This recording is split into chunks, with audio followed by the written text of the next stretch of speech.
এই বেশ কিছুদিন আগে ফেসবুকে এক ভদ্রলোক পোস্ট করেছিলেন যে তিনি বিবাহ করিবেন এবং সেই জন্য একজন পাত্রী তার দরকার। এবং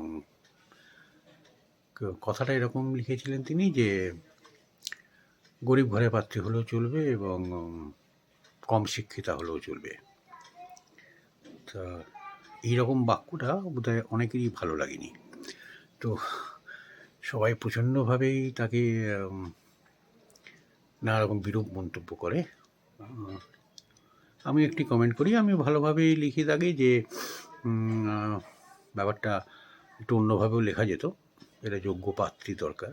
আর এটাও খুব গুরুত্বপূর্ণ ব্যাপার যে আপনি কি চাইছেন, তার সঙ্গে যাকে আপনি বিয়ে করবেন বা যিনি আপনাকে বিয়ে করবেন তিনি কি চাইছেন। তো তার হয়তো আপনাকে যোগ্য নাও মনে হতে পারে। সুতরাং একটা পাত্রী চাই এরকম একটা লিখলে বরঞ্চ মনে হয় সেটা বেশি ভালো হতো,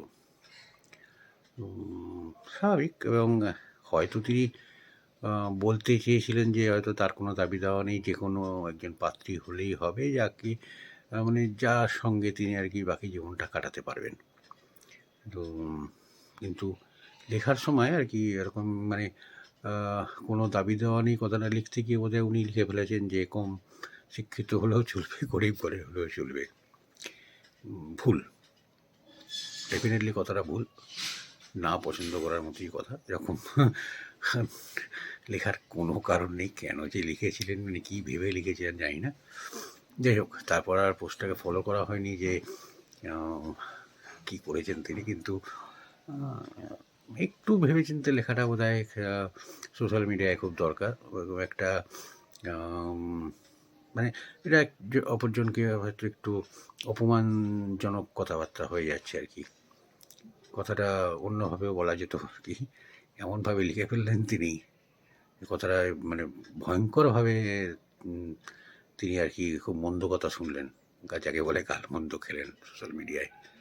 দুঃখজনক। সুতরাং একটু সচেতন থাকাটা সবারই দরকার।